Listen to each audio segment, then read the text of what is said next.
Our urban environments, if we think about them as a fabric, are deeply rooted in Western ideology currently.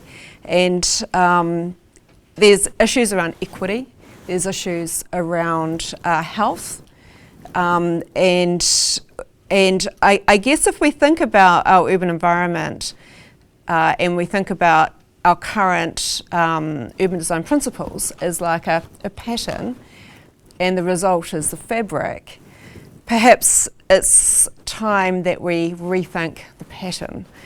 And we talk a lot about, I suppose within landscape architecture, you know, we have got tools at our disposal, you know, and that's working with nature.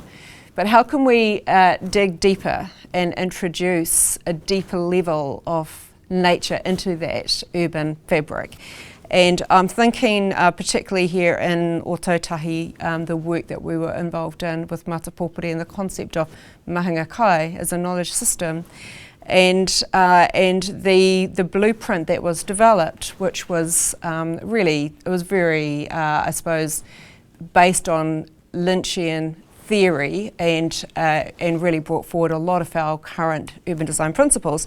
But and yes, we worked hard to integrate mana whenua narratives and values. But what we didn't do is really integrate deeply the concept of mahinga kai, which would give us a very different urban fabric. And I'm thinking about how we can better integrate Indigenous knowledge systems to rethink the fabric itself. It's one thing to use green infrastructure and to introduce nature-based solutions, but we're still doing it within an existing pattern. So I think it's time that we started delving deeper into understanding that pattern and reimagining what that might look like. Is less of a question and more for a rant. But I also, I also recently attended a symposium. It was a Primary Industries Climate Adaptation Symposium, and it was quite interesting because there was no real thought or consideration of the relationship between urban environments and rural productive environments. So I guess where I'm going with this is that what seemed to jump out at me, and going back to the idea of the pattern, is why aren't we blending more our productive rural environments, our living environments, and also our natural environments? Do we need to have everything segregated the way that we've segregated? Is urban the right solution, given the challenges ahead? Is there a more resilient solution to the way in which we live? It's really interesting. Sort of can see Jackie there thinking about that boundary, that peri-urban boundary. It's a very colonial construct, and one of the things that really struck me was you actually hosted an Indigenous planning conference, and it was after the earthquakes, and people said, how do you feel after the earthquakes, what's it like to work there? And I was waiting for everyone to say, oh, it's terrible. And what really struck me was that all the young Māori urban planners are going, it's fantastic. Like, it's the first time we're at the table, it's the first time we've got design. And I thought, far out, it takes like a major natural disaster to rip apart the fabric of something and actually enable new spaces and things to be created. It's interesting because there's two ways that I've been just hearing. There'll be lots of ways you're hearing this conversation, but two ways about this. One is groups like Hei Pūtahitanga's Kohanga Kai movement. So they had 457 marakai across the South Island, and they range from small pots outside people's houses in emergency and apartment accommodation, through to big mara that are at schools and communities. But they've provided navigator support, so there's people there to help you take the risks, how to plant, what happens if it gets frosted and you lose everything. And for the first time, I was part of an evaluation panel, but people were saying, that they wouldn't have been able to invest in things like parsley because it was so much cheaper and easier to feed a whole lot of kids if you've got 3 tins of baked beans than $5.80 worth of parsley that you've planted and you're not sure if it's even going to grow properly. If somebody's helping you take that risk, then it makes a big difference. And I was thinking about that because the whole colonial experience of losing land means that you're more likely, if you're Māori, to be in that housing situation. And it had been funded under a Ministry of Health initiative that was to think out of the box.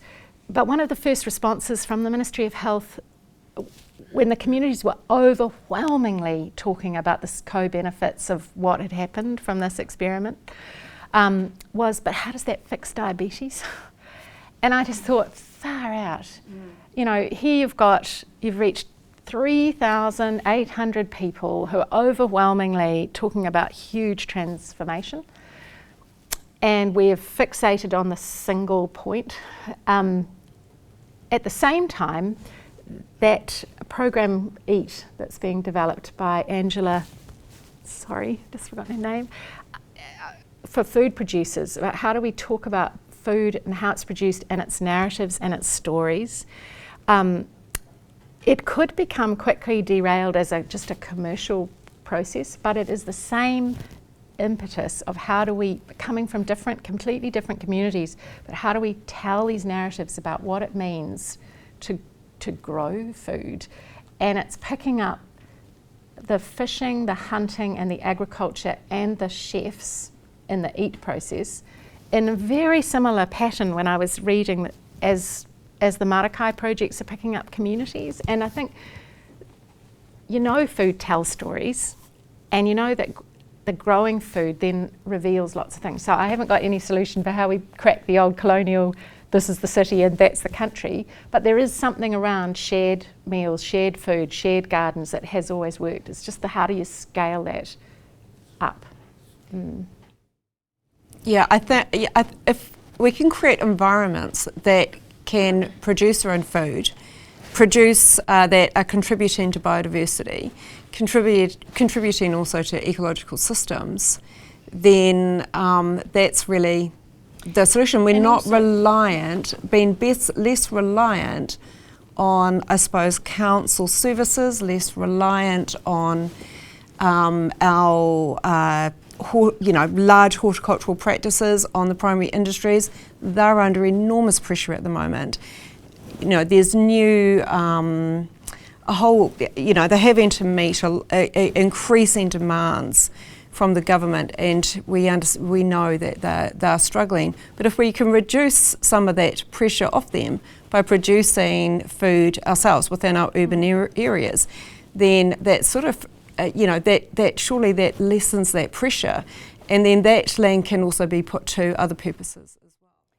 But also the concern that I've got, which I imagine is shared by the industry, is our approach to housing density is not thinking about the fact that it's not learning the lessons of Grenville or other lessons where we need cheap and affordable housing, and we need it now, and we need it to be walkable, but we also need it to be cool. We need people to have green space. We need places because the social cohesion of the bumping into people's spaces really matters. And I'm thinking about really basic things that make a huge difference, like Burnside Primary School has 52 nationalities in that little primary school, and their international garden provided a way in which families could plant things that came from their communities, could talk about their communities. They had meals that spun off of that. It was very simple, but it creates environments in which there's an excuse for people to bump into each other, to actually mix, and we have fewer and fewer of those spaces. So there's all sorts of reasons why thinking about different uses of space is so crucial for democracy as well. Well, we have the roadmap. It's called Papakainga. I was going to say that, but so I think I'm going to open that out now and see if there are questions from other people that they'd like to ask Bronwyn. When you talk about 70% of the impact is generated through cities, and then we've got 2/3 of cities will then be filled with younger people, so there's great elements for change there. It'd just be good to hear a bit more about the difference we can make numerically, and I know Yeah. this. Yeah. So, you know, with the sort of practices that we're talking about and that we're all on board with anyway. Yeah. You know, Well, I was thinking that one of the things, so there's a lot of resistance. People say, you know, Christchurch is not Copenhagen. Why are we all doing this? But actually, if we could get into the habit, like we do with the Dow Jones Index, of actually just publishing, even if it's only quarterly, we publish beyond the City Council website tucked away, what are our overall emissions? And we could see where we've reduced them. We could see the fact that we've supposedly capped out on fuel, although watch this space, and new fuel use. We could see our air emissions and our air quality, as well as our overall carbon emissions, going down. I mean, I don't want to make a fetish out of carbon, but it is a number that, now that we've got it, at least thank goodness the students and the school strike made this a moral conversation and not just a technical one. But when we have the technical data, let's talk about how our cities are overall contributing. It would be great to be able to look at the overall contribution of Auckland compared to some of the other similar sized cities, but just so that people feel a bit more like, actually, when you can see that curve bending, it gives you that sense of impetus. And I think that's one of the things I've really noticed that's different in the New Zealand conversation from other places, is that we are overwhelmingly negative about the ability of us. We have really taken on board the argument that we are a small country, we can't do anything that other countries. Everyone says they're a small country. I've even sat in on meetings in America where they've described themselves as a small emitter. But actually, the sense that we can make change, and I think at the scale of a city, being able to celebrate the difference that we're making overall, somehow we have to break this culture war, which is going to be really hard because it's an extremely powerful political tool, but this culture war between car parks and buildings and car parks and economic development, and actually talk about our overall health, how much this is going to cost, what incentives are there for cities that save. We're in uncharted water at the moment, however, because for conservative, speaking as a political scientist now, just leaving IPCC, which isn't allowed to be policy prescriptive, but as a political scientist, National is in a very difficult position because their election pulled them to the right. So for those who are progressive within the Conservative bloc, they have few allies, and we have two minor parties who are magnified. It's the worst possible outcome of MMP, and it's rare that you get an opportunity for small parties to take leadership and visibility in a way that magnifies their voice and clout far and above of their actual legitimacy in a community. So managing that, politically, National strategy, I think, is to think, well, if those implode, we're still looking stable in the middle. But the difficulty is for those within National who are concerned, and many are, about climate, or about social change actually, there are few allies because the vote is shifting further and further to the right. And just as the Greens are starting to pull more and more to the left, it's leaving a very difficult space to have proper conversations about the pragmatic issues. And New Zealanders are pragmatic. We are fair and we are pragmatic. And it's not a sexy place to put politics, but it's a place that a lot of people understand, and it cuts across cultural difference. So I think sometimes we're in an exceptionally strong position in Ōtahi because Kaitahu has a very strong legacy and voice politically right now. So I think if you're going to talk about numbers and do them in ways that also work with objectives that are important for Ngāi Tahu, it becomes it cuts the political debates in a different way. It would really help, you know, because we can have a look at, in general, the demographics is going one way, which is in it, unfortunately, you know, it's probably coincided with the last election, MMP. But as you say, you know, there's so many youth and moving into cities will help promote that more progressive attitude. And also, I mean, we need to see we need to see the that good the news processes that you're talking about will make significant differences. And I don't think people are getting that message. No, and they are, but they're tucked away on the websites. We kind of need to push them forward. And also for progressive farmers as well. Like last year I did a lot of talks to farming groups, which I never expected, and I hadn't been aware, but you probably would have been, about how difficult it is to speak out in a rural community every time at mostly young, but also women, and some older farmers stood up and spoke. There was a wall of silence, of attack. It's very difficult right now for the farming communities, and it's very difficult for farming leaders to find the balance again. And I mean, I've given the National Party a hard time, but I think I'm not giving any praise to Labour as well. We're in a situation where it suits both parties to go for this cheap, fast option, and it will be a disaster for our environment.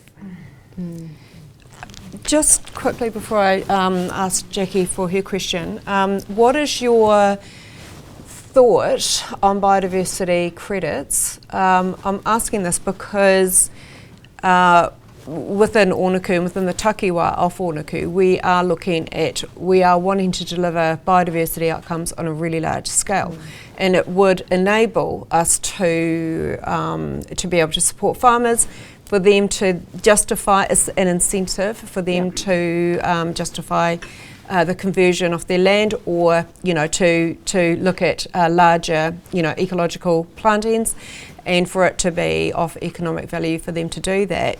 And so it's kind of like the commodification of nature, which is quite interesting. It's using capitalism in a way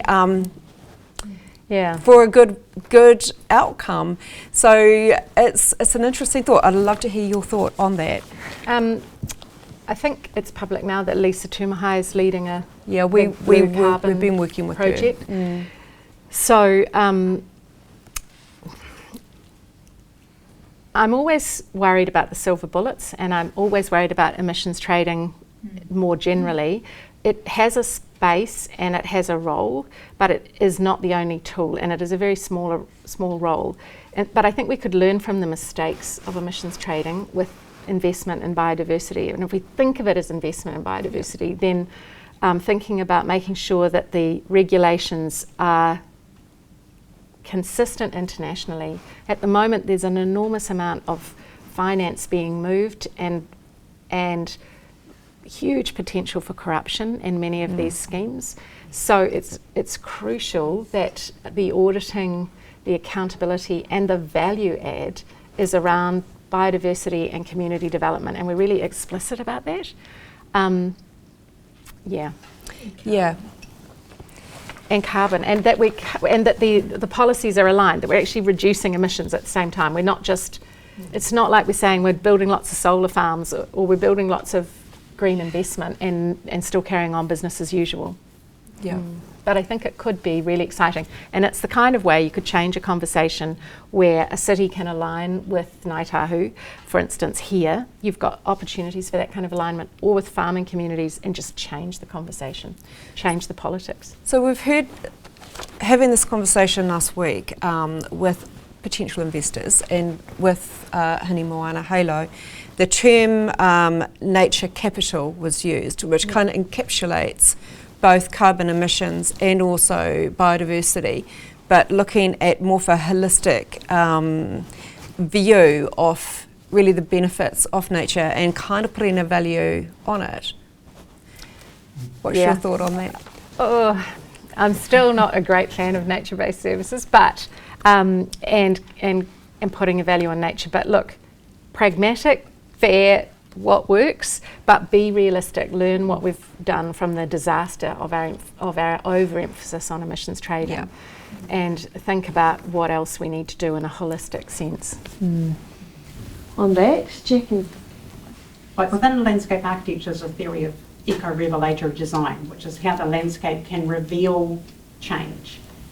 For example, it could reveal how contaminated water passes through a filtering system, comes out and it's clean, and people can see that, they can drink it. So have you come across any examples in what you've been doing in terms of the way that the landscape can help to communicate to people? Well, that's actually why we're taking the students to Hinawai and taking the students to Onuku tomorrow, because it's really practical examples, and especially at the moment when people are feeling overwhelmed, like especially for students, actually that practice of saying, and I've valued it as well. There's a colleague that I work with for about 20 years in New Delhi, and he's just run this one project really well for 20 years with the local university in his local community in the centre of New Delhi. And it's not fixing everything else, but it is an enormously inspiring project, Swetcher, of community development done well over a long time. And I think that's the other problem, is that a lot of our consulting and work is fast and quick, and we're not looking at both the VAR and the TAR, both the relationships and the time, and spending that building those relationships. So you talked about capacity building. I forgot to say that's one of the big threads, and we'd love to work with you on that, for how do we capacity build for the next generations of leaders in professions, and finding a way to really emphasise the importance of relationships and the importance of a sense of time, as well as, because then you've got the opportunity to show the change that happens. Do you think that the environmental lobby groups that we have throughout the country are so disconnected with each other, or that unlike the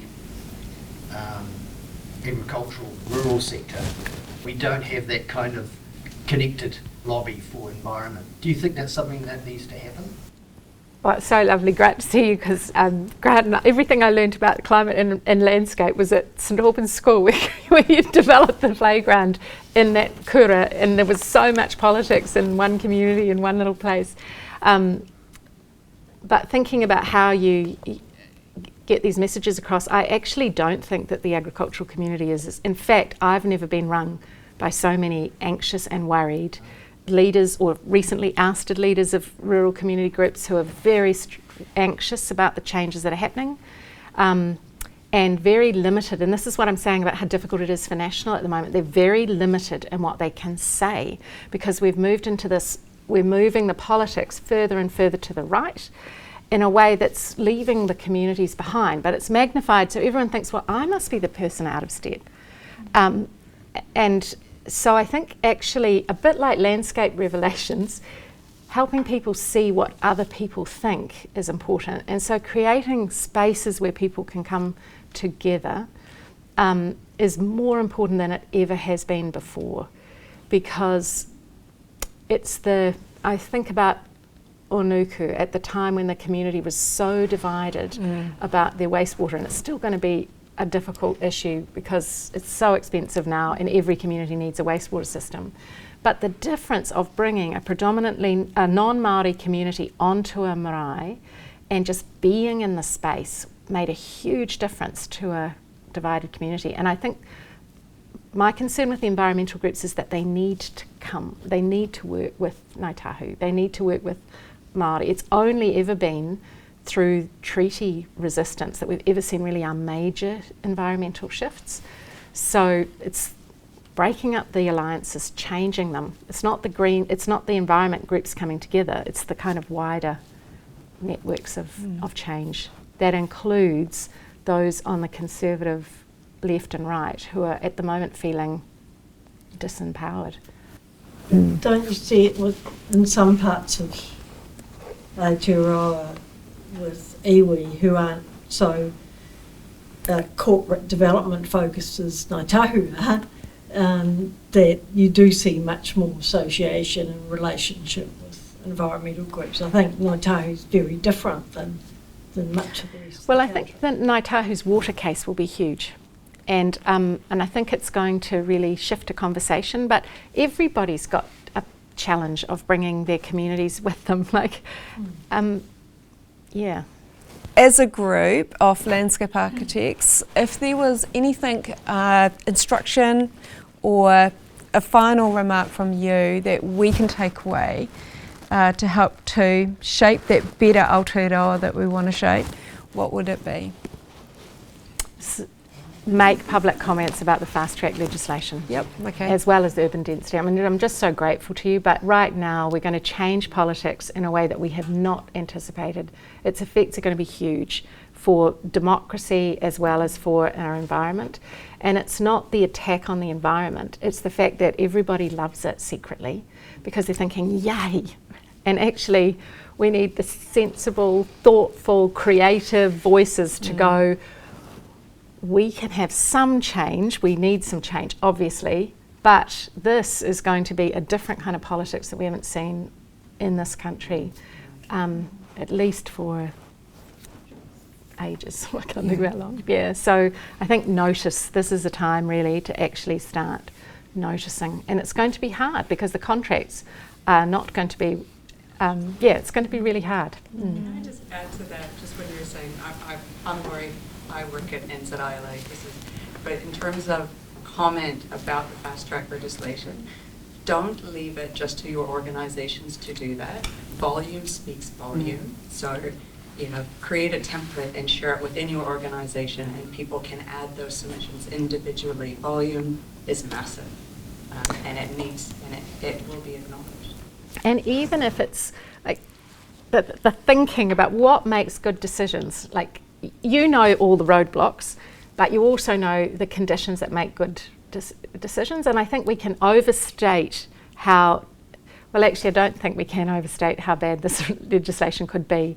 But I've had to take a step back when I've heard so many people secretly saying, I think it's great, really. You think, okay, this is a big problem we have, because it's going to be very hard to argue for why caution matters. It's always boring to be the people that go, yes, but. And I think the ways in which we have your professional design and creativity and thought and inspiration right now matters more than it has ever mattered. Thank you. Wow.